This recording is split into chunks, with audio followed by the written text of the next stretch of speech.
जब फरिश्ते हजरत आदम अलैहिस्सलाम का रूह कब्ज करने आए तो हव्वा अलैहिस्सलाम ने उन्हें पहचान लिया।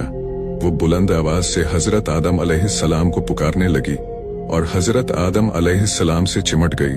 आदम अलैहिस्सलाम बोले, मुझसे अलग हो जाओ, पहले भी तुम्हारी वजह से मुसीबत पहुंची थी, मेरे और मेरे रब के फरिश्तों के दरमियान से हट जाओ। फिर फरिश्तों ने आदम अलैहिस्सलाम की रूह कब्ज की, उन्हें गुस्ल दिया, कफन पहनाया, खुशबू लगाई, आपकी कब्र खोदी, फिर उन्होंने आपकी नमाज़े जनाजा अदा की, फिर कब्र में उतारा और मिट्टी डाल दी और बोले, आदम के बेटो, तुम्हारे लिए यही तरीका है। उस वक्त तक लोग कफन दफन के अहकामात से वाकिफ नहीं थे।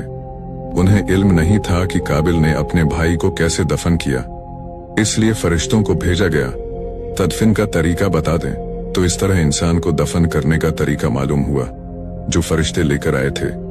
आदम अलैहिस्सलाम ने अपनी 960 साल की मुकम्मल जिंदगी में सिवाय उस दरख्त का फल खाने के कोई खाता नहीं की। ये था हमारे बाप आदम अलैहिस्सलाम का उसवा। सिरते तैयबा का हाल, आपके वफात के 1 साल बाद हव्वा अलैहिस्सलाम भी वफात पा गईं।